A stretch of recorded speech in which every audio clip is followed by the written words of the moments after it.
Captain Marcus Chen had been floating through space for 6 hours, and his coffee had gone cold 3 hours ago. His small salvage ship, the Lucky Strike, moved slowly through the debris field where the ancient Kythera civilization once lived. Most salvagers avoided this place. The locals said it was cursed. Marcus thought the locals were just scared of old metal and broken dreams. He pulled his scanner closer to his face and squinted at the green dots dancing across the screen. Most of the debris was worthless junk. Broken hull pieces, twisted metal, and the occasional bone fragment that made him feel uncomfortable. But something different caught his eye. A bright yellow dot pulsed steadily in the lower right corner of his screen. "Computer, what's that signal at coordinates 774 Mark III?" Marcus asked. "Unknown crystalline object detected. Material composition suggests artificial construction. Energy readings are unusual," the computer replied in its flat, mechanical voice. Marcus raised an eyebrow. Unusual energy readings meant valuable salvage. Valuable salvage meant he could finally afford to fix the air recycler that made weird clicking sounds every 4 hours. He turned his ship toward the signal and pushed the engines to maximum. 20 minutes later, Marcus found himself staring at something beautiful and strange. Floating in the empty darkness was a crystal the size of his fist. It was perfectly smooth and shaped like a teardrop. Inside the crystal, purple and blue lights swirled like tiny storms. The lights moved in patterns that seemed almost alive. Computer, scan the object again. What are those lights inside? Scans indicate contained energy of unknown type. The energy appears to be stable but actively moving. Material composition includes elements not found in standard periodic tables. Marcus scratched his chin.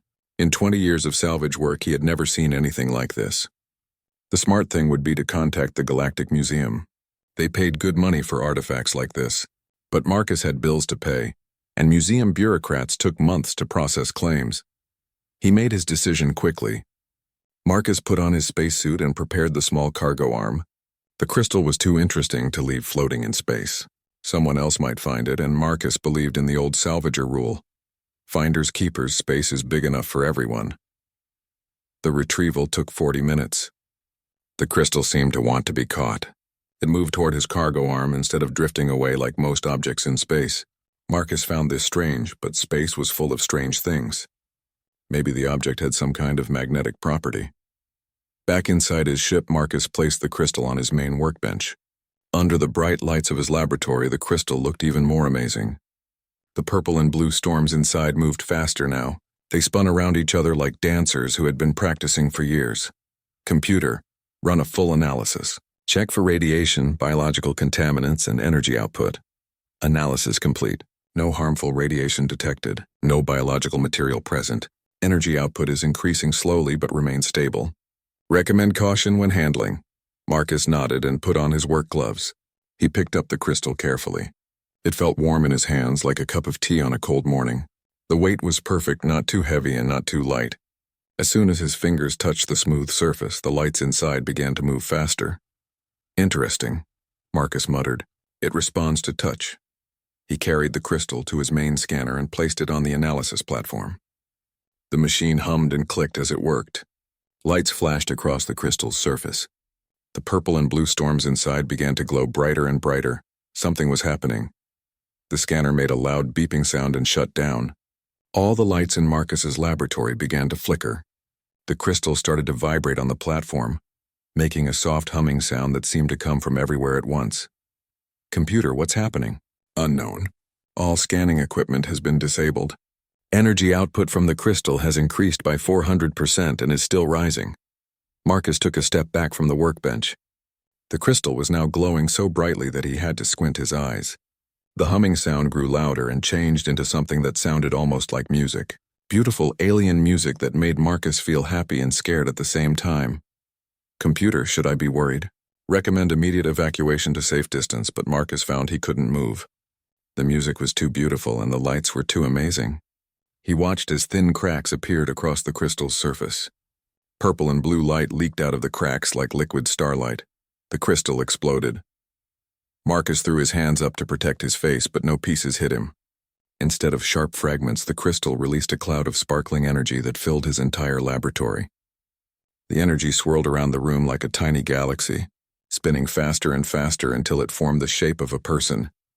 The shape became solid, and Marcus found himself looking at the most beautiful woman he had ever seen. She was tall and graceful, with skin that seemed to glow with soft light. Her hair was long and dark, flowing around her shoulders like it was moving underwater. Her eyes were the same purple and blue colors that had been inside the crystal. She wore robes that looked like they were made of starlight and cosmic dust. But the most amazing thing about her was the way she carried herself. She stood like someone who had seen the birth and death of stars, like someone who had watched civilizations rise and fall while eating breakfast. She was ancient and powerful and completely, absolutely beautiful. "Greetings, mortal," she said. Her voice sounded like music from a dozen different worlds played all at once. "I am Zarathiel of the Jinn. You have freed me from my crystal prison, and according to the ancient laws that bind my people, I must grant you 3 wishes." Marcus stared at her with his mouth open. He had heard stories about genies in old Earth fairy tales, but those stories were just fantasy, fiction, make-believe.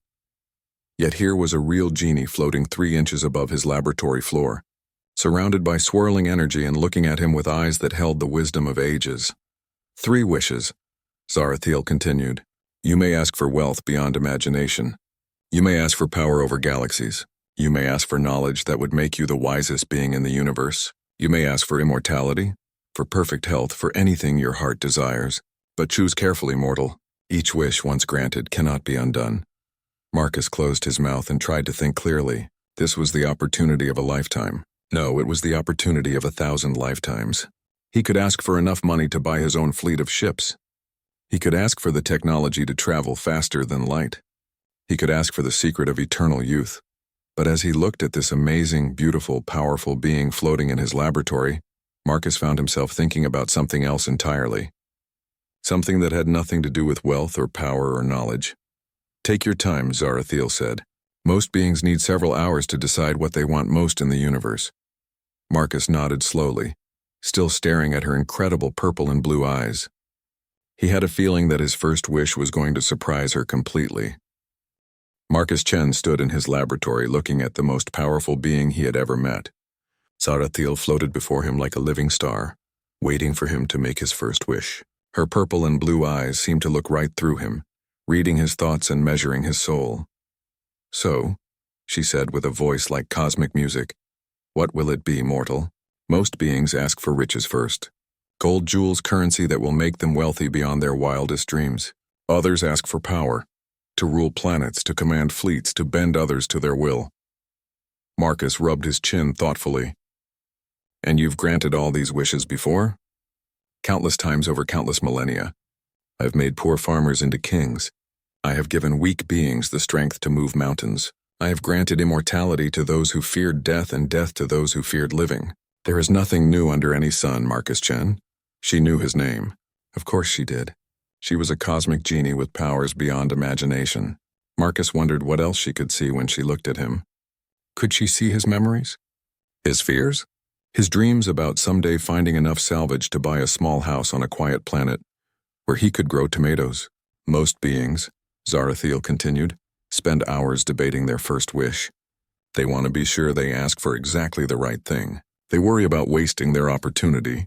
They often ask me to explain the rules and limitations of wish granting before they make their choice. Are there rules and limitations? Marcus asked. Zarathiel smiled, and her smile was like watching a nebula being born. Many. I cannot grant more wishes than the 3 allowed. I cannot bring back the truly dead. I cannot make someone love another person against their will. I cannot change the fundamental laws of physics, though I can work around them in creative ways. And I cannot harm my wish granter, though I suspect that rule will not be relevant in our situation. Marcus nodded slowly. And after you grant my 3 wishes, what happens to you? I return to my crystal prison to wait for the next being to find me and free me. Such is the curse placed upon my people for our ancient crimes against the universe. How long do you usually wait between wish granters? Zarathiel's expression became thoughtful. It varies. Sometimes centuries. Sometimes millennia. The longest I waited was 4,000 years. Trapped in a crystal at the bottom of an ocean on a planet whose name I have forgotten. Time moves differently when you are imprisoned. Marcus felt something heavy settle in his stomach. 4,000 years alone in a crystal. 4,000 years of darkness and silence, waiting for someone to find you and set you free, only to serve them and then be locked away again. The thought made him feel sick. "That sounds horrible," he said quietly. Zarathiel blinked in surprise. "It is my fate, mortal. It is what I deserve for the sins of my people. It is cosmic justice. Who decided that it was justice? The Eternal Council long ago when my people fell from grace? We Jinn grew too proud, too powerful. We enslaved lesser beings and treated them as toys for our amusement. When we finally destroyed ourselves in civil wars, the few survivors were bound to serve others as punishment for our species' crimes." Marcus found himself getting angry. Not at Zarathiel, but at the situation. At the Eternal Council. At the cosmic unfairness of it all. "So you're being punished for things your people did before you were imprisoned? Things you might not have even been involved in?" Zarathiel paused, looking confused. "I was involved in the wars. I fought against my own kind. I was responsible for the destruction of 3 star systems. Were you defending yourself? Were you protecting innocent people?" Yes, but that is not the point. The point is that my people were monsters and we deserved our fate." Marcus shook his head. "The people who deserved punishment are dead. You're just someone who happened to be born into the wrong species at the wrong time. And now you've been tortured for thousands of years because of it." Zarathiel stared at him with wide eyes. "Mortal, you speak of things you do not understand. I am dangerous. I have power that could reshape galaxies. If I were free, I might become corrupt again. I might cause great suffering. You might also do great good. You might help people. You might use your power to make the universe a better place." Marcus crossed his arms. "The point is, it should be your choice. Nobody should be forced to serve others against their will, no matter how powerful they are. Nobody should be locked in a prison for crimes they didn't commit." "But the wishes," Zarathiel said weakly. "You could ask for anything. Anything at all." Marcus looked at this amazing, beautiful, ancient being who had spent millennia in slavery, and he felt his heart break a little. How could he ask her for wealth when she had been robbed of her freedom? How could he ask for power when she had been stripped of her right to choose her own path? "I've made my decision," Marcus said firmly. "Already? But you have only thought about it for a few minutes. Most beings take much longer to decide what they want most in the universe." "I know what I want most," Marcus said. "My first wish is for you to be completely free." Zarathiel's mouth fell open. For several seconds she just floated there, staring at him like he had grown a second head. What?" "I wish for you to be free," Marcus repeated. "Not just free from your crystal prison, but free from the cosmic binding that forces you to serve others. Free to make your own choices. Free to go wherever you want and do whatever you want. Free to be your own person. That is impossible," Zarathiel whispered. "No one has ever wished for my freedom. In all my thousands of years, every single being who has found me has wanted something for themselves. Well, I'm wishing for your freedom. Can you grant that wish or not?" Zarathiel's hands began to shake. The starlight robes around her body flickered like candle flames in a strong wind. Yes, I can grant that wish. But Marcus Chen, do you understand what you are asking? If you free me, you will lose your remaining 2 wishes. I will owe you nothing. I could simply leave you here and never see you again." "I understand. I could take your ship and strand you in this debris field to die slowly." "You could," Marcus agreed. "But I don't think you will. Why? What makes you think you can trust me?" Marcus smiled. "Because you've spent the last 5 minutes trying to talk me out of freeing you. Someone who wanted to hurt me would just say, 'Yes, great wish,' and then fly away laughing. You're trying to protect me from making what you think is a bad choice." Zarathiel's purple and blue eyes filled with tears that looked like liquid starlight. "I don't understand you, Marcus Chen. You could have anything. Wealth, power, knowledge, immortality. Why would you give all that up for the freedom of someone you just met?" "Because," Marcus said simply, "where I come from, we believe that every thinking being has the right to be free. Rich or poor, weak or powerful, human or alien, freedom isn't something you have to earn. It's something you deserve just by being alive." For a long moment, Zarathiel said nothing. She just floated there, tears streaming down her glowing cheeks, staring at this strange human who had just offered her something no one had ever offered before. "Very well," she said finally, her voice shaking with emotion. "I grant your wish, Marcus Chen. I grant my own freedom." The laboratory filled with purple and blue light. Energy swirled around Zarathiel's body like a cosmic storm. Marcus felt power washing over him, ancient and vast and beautiful. The air itself seemed to sing. When the light faded, Zarathiel was still there. But something had changed. The invisible chains that had bound her for millennia were gone. For the first time in thousands of years, she was truly, completely free. "It is done," she whispered. "I am free," Marcus smiled. "Good. So what do you want to do now?"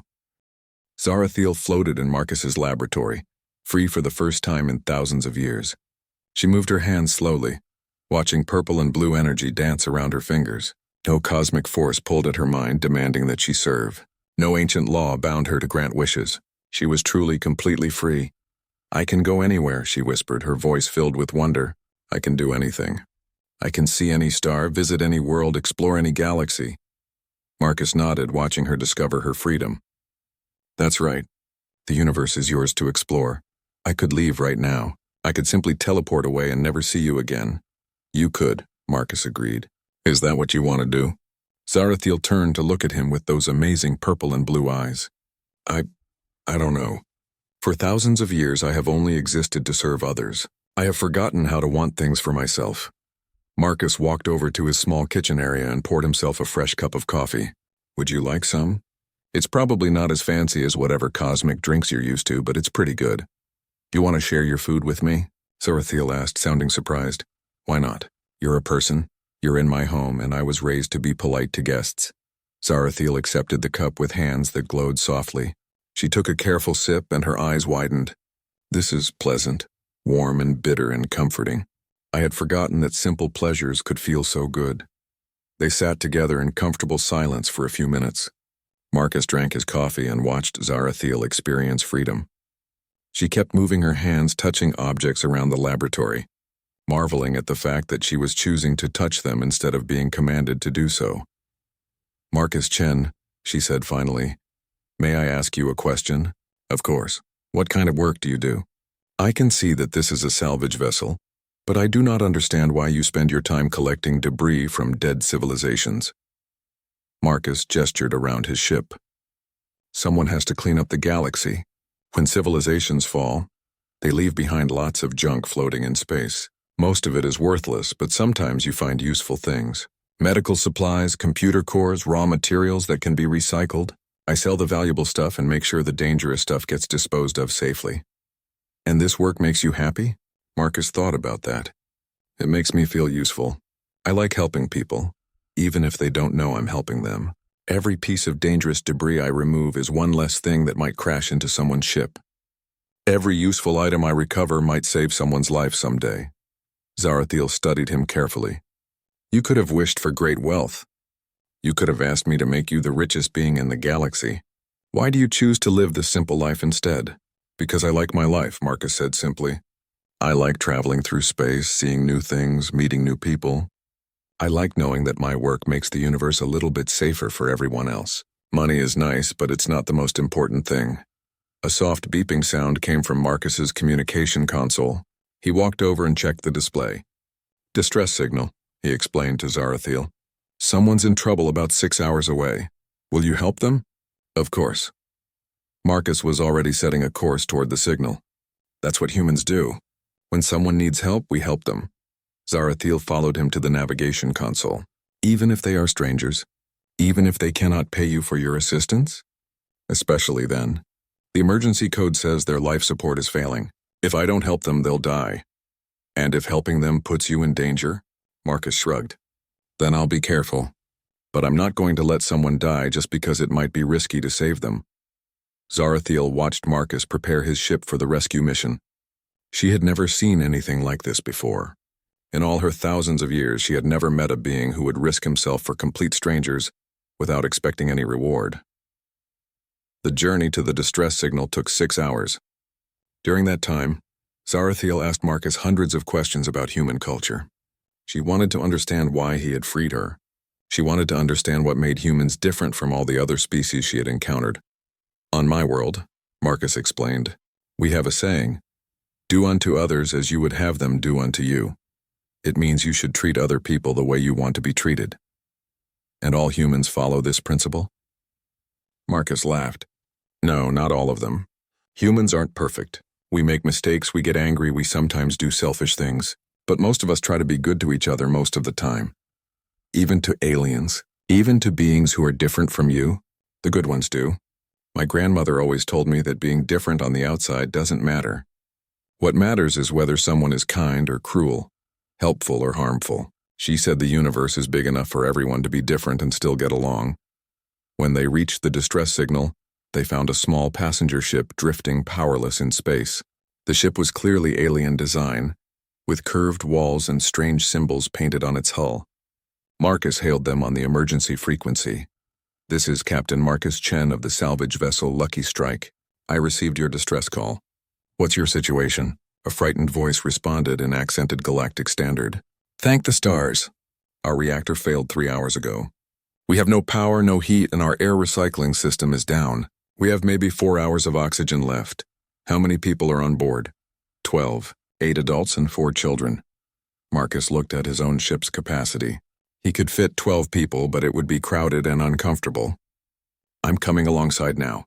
Prepare for emergency evacuation." "Wait," Zarathiel said quietly. "I could repair their ship instead of evacuating them. My powers could restore their reactor and fix their life support systems." Marcus paused. "That would be amazing, but it's your choice. You're free now, remember? You don't have to help if you don't want to." "I want to help," Zarathiel said, and she seemed surprised by her own words. I want to choose to help. The rescue took 2 hours. Zarathiel used her cosmic powers to repair the alien ship's reactor and restore all their systems. Marcus provided them with emergency supplies and made sure their navigation computer was working properly. The aliens were so grateful they cried. "You saved our children," their captain said. "How can we ever repay you?" "Just pay it forward," Marcus told them. "If you see someone else who needs help, give them a hand." After the aliens had safely departed, Zarathiel sat in Marcus's laboratory looking thoughtful. "I have never experienced anything like that before," she said. "Like what?" "Choosing to help someone. For thousands of years I was forced to grant wishes. I was compelled to use my powers in service to others. But tonight I chose to help those people. I chose to save their lives. And it felt..." She paused, searching for the right word. "It felt wonderful," Marcus smiled. "That's what freedom feels like. The freedom to choose who you want to be and what you want to do with your life. I think I would like to stay with you for a while," Zarathiel said quietly. "If you don't mind the company. I want to learn more about humans. I want to understand how you see the universe." "I'd like that," Marcus said. "But only if it's really what you want. Don't stay because you feel like you owe me something. Stay because you want to." "I do want to," Zarathiel said firmly.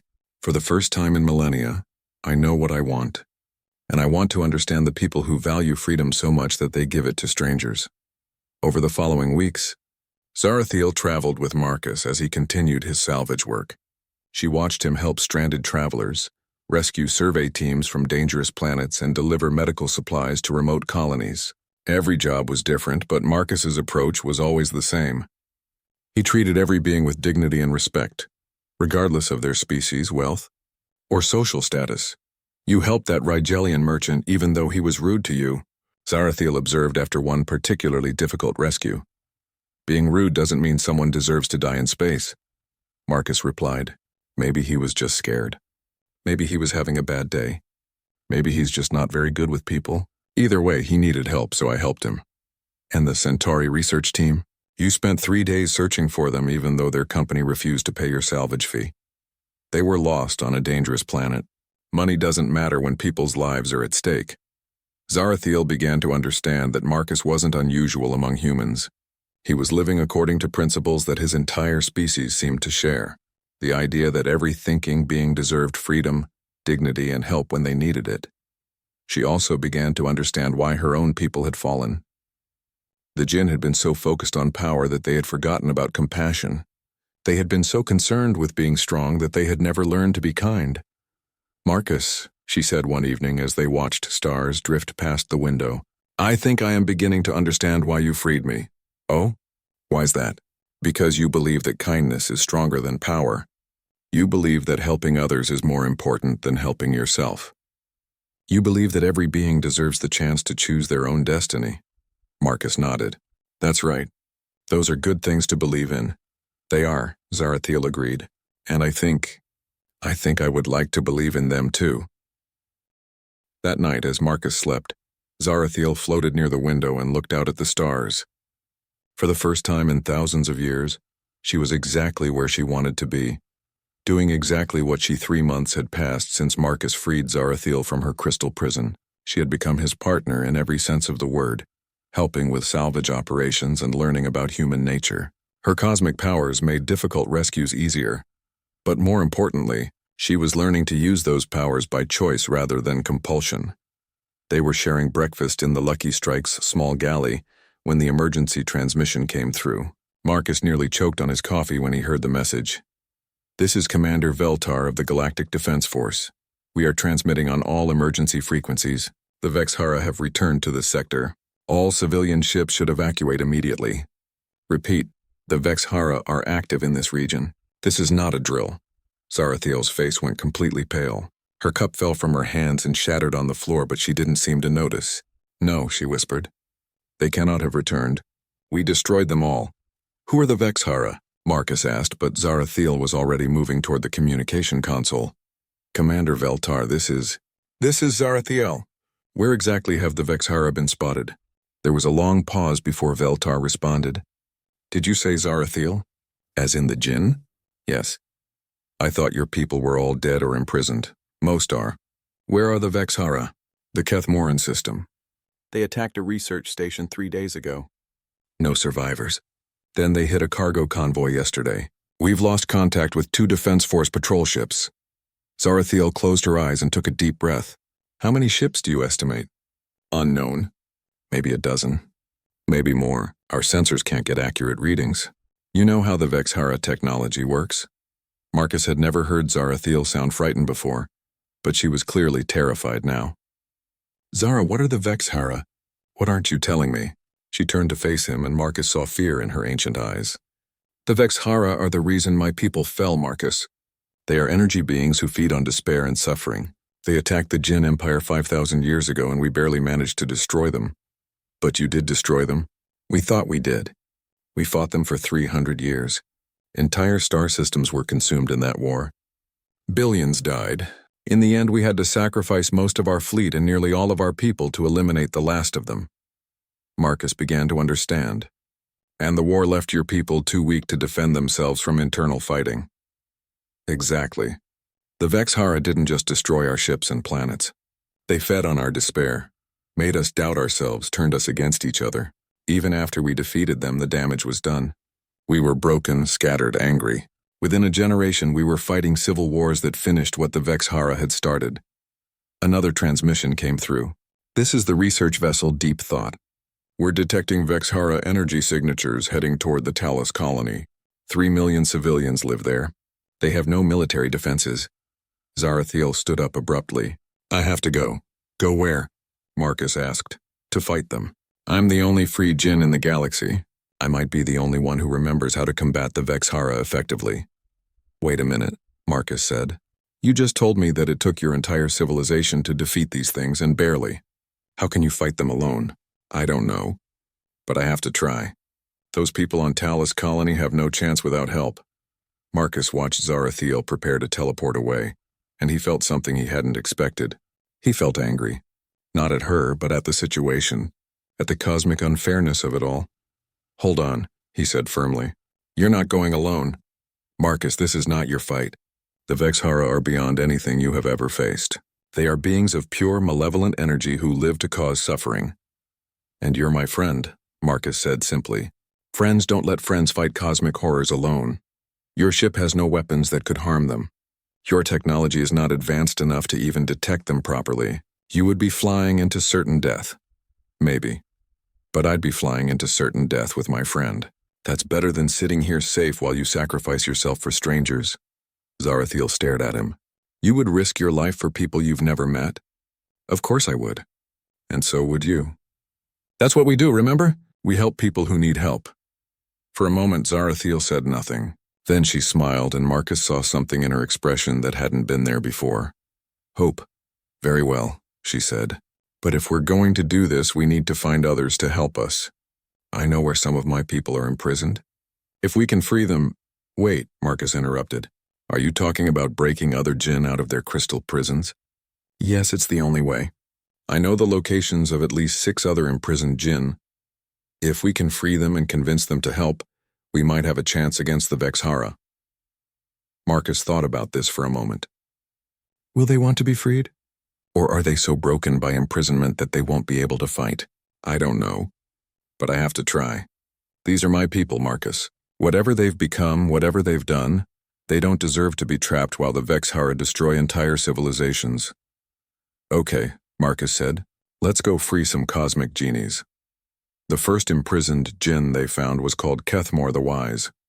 His crystal had been floating in the ruins of an ancient temple for over 2,000 years. When Marcus touched the crystal and set Kethmor free, the ancient djinn appeared as a tall man with silver hair and eyes like distant stars. Who dares to wake me? Kethmor demanded. Then he saw Zarathiel and his expression changed to shock. Zara? But you were imprisoned as well. How are you free? This human freed me, Zarathiel explained. And now we need your help. The Vexhara have returned. Kethmor's face went pale. Impossible. We destroyed them all. Apparently not all. They're attacking civilian populations. We need to stop them. We? Kethmor laughed bitterly. Child, have you forgotten what we are? We are cosmic criminals, imprisoned for our crimes against the universe. We are the reason the Vexhara existed in the first place. What do you mean? Marcus asked. Kethmor looked at him with ancient, tired eyes. The Vexhara were created by our arrogance, human. We Jinn grew so powerful that we began to think we were gods. We enslaved entire species, treated them as toys for our amusement. The suffering we caused was so great that it literally gave birth to the Vexhara. They are beings of pure despair, fed by the anguish our empire created. Marcus felt sick. You mean the Vexhara exist because of what the Jinn did to other people? Exactly. We created our own destroyers through our cruelty. And now you want us to fight them again? What makes you think we won't simply create more of them through our actions? Zarathiel stepped forward. Because we're different now, Kethmor. I've spent months with this human, learning about compassion and kindness. I've learned to use my powers to help others instead of dominating them. We can fight the Vexhara without becoming monsters ourselves. And what makes you think the others will listen? What makes you think they can change? Marcus spoke up. Because everyone deserves a second chance. Because people can learn from their mistakes. Because choosing to do better is what makes someone good, not their past actions. Kethmor studied Marcus carefully. You really believe that, don't you? You believe we can be redeemed? I believe you can choose to be better than you were before. That's all anyone can do. Slowly, Kethmor nodded. Very well. I will help you free the others. But I warn you, human, some of my people are very damaged by their imprisonment. They may not be willing to listen to reason. Over the next 2 days, they freed 4 more Jinn from their crystal prisons. Each one was different. Some were grateful for their freedom. Others were angry and bitter. All of them were shocked to learn that the Vexhara had returned. The last Jinn they freed was called Nethara, the Destroyer. She had been imprisoned in a crystal at the bottom of a frozen ocean for 3,000 years. When she appeared, she was beautiful and terrible, with eyes like black holes and hair that moved like solar wind. Who dares? She began, then stopped when she saw the other freed Jinn. What is this? Why are we all here? The Vexhara have returned, Zarathiel explained. We need your help to stop them.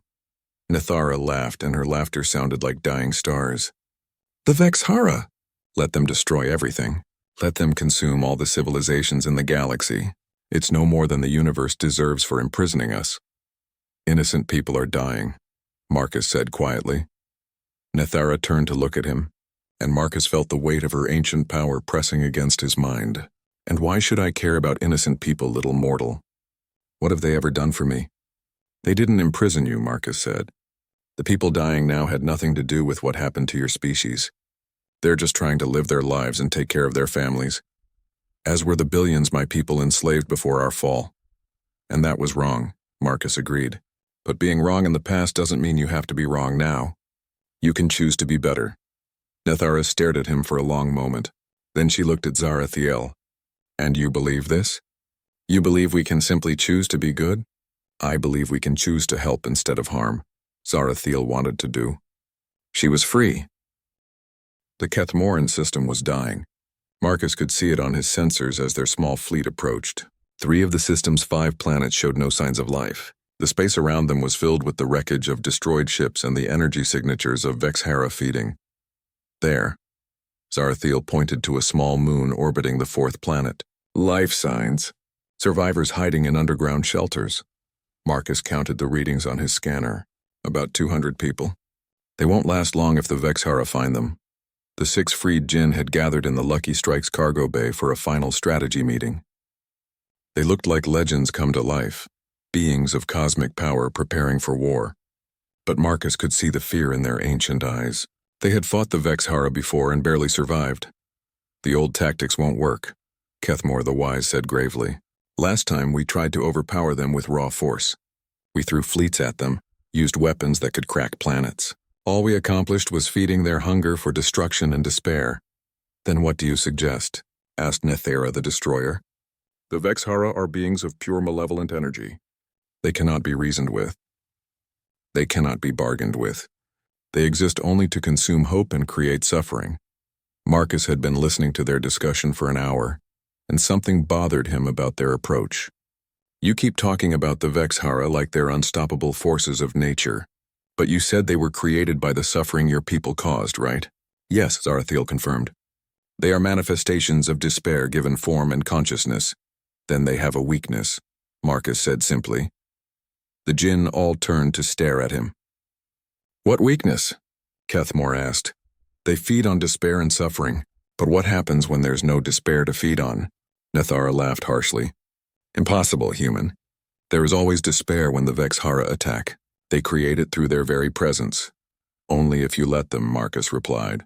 But what if instead of fighting them with anger and fear, you fought them with hope and compassion? What if instead of trying to destroy them, you tried to protect the people they want to hurt? The Jinn exchanged uncertain glances. I don't understand, said another freed Jinn named Talesh. How can hope be a weapon? Marcus thought about how to explain it. The Vexhara were born from the suffering your people caused when you enslaved others. But what if you used your power differently now? Instead of dominating and controlling, what if you protected and helped? Instead of inspiring fear, what if you inspired hope? The human may have a point, Kethmore said slowly. The Vexhara have never faced Jinn who fought to protect rather than conquer. It's worth trying, Zarathiel added. Our old methods failed before. Maybe it's time for a new approach. Before anyone could argue further, alarms began blaring throughout the ship. Marcus rushed to the navigation console and checked his sensors. Vexhara ships incoming fast. 12 of them. Through the view screen, Marcus saw them approaching. The Vexhara vessels looked like living shadows shaped into the form of ships. They moved through space like hunting predators, leaving trails of dark energy that made nearby stars dim. All ships, prepare for battle, came the voice of Commander Veltar over the communication system. The Galactic Defense Force had sent a small fleet to help, though their weapons were largely useless against Vexahara technology. Wait, Marcus said quickly. Commander Veltar, have your ships focus on evacuation instead of fighting. Get those survivors off the moon. What, why? We need every weapon we can get. Trust me on this. Just focus on saving people. Marcus turned to the Jinn. This is your chance to do something different. Instead of fighting to destroy the Vexhara, fight to save the survivors. Show them that you've changed. The battle that followed was unlike anything the galaxy had ever seen. The Vexhara attacked with their usual tactics, trying to spread despair and feed on the suffering of their enemies. Their dark energy weapons reached out like hungry tentacles seeking to drain hope from their victims. But something was different this time. Instead of meeting them with overwhelming force, the Jinn worked together to protect the evacuation ships. Zarathiel used her power to create shields of light around the rescue vessels. Kethmore wove barriers of pure energy to block Vexhara attacks. Nethara, the former destroyer, used her abilities to heal damaged ships instead of destroying enemy ones. Most importantly, they worked together. For the first time in thousands of years, the Jinn were truly united, not in conquest, but in protection. Marcus watched from his ship as the Vexahara began to slow their attack. Their movements became less coordinated. Their energy signatures started to fluctuate. It's working, Zarathiel said in amazement. They're getting weaker. How is this possible? Demanded the voice of a Vexhara commander over the communication system. It sounded like grinding metal and dying hope. You are Jinn. You are beings of conquest and domination. Why do you not fight us with hatred and anger? Because we choose to be better than we were, Zarathiel replied calmly. We choose to protect instead of destroy. We choose to give hope instead of taking it away. The Vexhara ships began to falter. Their dark energy weapons flickered and dimmed. Impossible, the Vexhara commander hissed. We are eternal. We are inevitable. We are fed by the despair you create. Then starve, said Nathara, and her voice rang with newfound purpose. We will give you no despair to feed on. We offer only hope, protection, and the choice to be better. Around them, the evacuation was proceeding smoothly. The Defense Force ships had successfully rescued all the survivors from the moon and were moving them to safety. Not a single civilian had been lost. The Vexhara, meanwhile, were growing visibly weaker. Their ships began to drift aimlessly through space. Their dark energy signatures were fading. This is impossible, the Vexhara commander repeated, but now its voice sounded more confused than angry. We exist because of what you are. If you are no longer creatures of domination and cruelty, then what are we? Marcus activated his communication system. You're what you choose to be, he said simply. Just like everyone else. For a moment, there was silence across the battle zone. Then, one by one, the Vexhara ships began to change. Their dark, shadowy hulls started to glow with soft light. The malevolent energy that had surrounded them for millennia began to transform into something else. Something peaceful. We can choose? Asked the Vexhara commander, and its voice now sounded almost human. Everyone can choose, Marcus replied. The question is, what do you want to choose? The transformation took several hours. When it was complete, the Vexhara were no longer beings of pure malevolent energy. They had become something new, entities of balance capable of both creation and destruction, but choosing creation. We would like to help rebuild what we destroyed, the former Vexhara commander said, if you will permit us. Everyone deserves a second chance, Marcus said. Even cosmic horrors. In the days that followed, news of the battle spread throughout the galaxy. The story of how the Jinn had defeated their ancient enemy not through violence but through compassion became legend. More importantly, it inspired others. Other imprisoned Jinn were found and freed by beings who had heard the story. Each one was given the same choice Marcus had given Zarathiel, the freedom to choose who they wanted to be. Most chose to help rather than harm. The former Vexhara established an organization dedicated to healing the damage they had caused over the millennia. They worked tirelessly to restore destroyed worlds and help traumatized civilizations recover. Marcus continued his salvage work, but now he had help. Zarathiel chose to stay with him, not out of obligation, but because she enjoyed the simple satisfaction of making the universe a little bit safer for everyone. Sometimes other Jinn would join them for particularly difficult missions. Do you ever regret freeing me?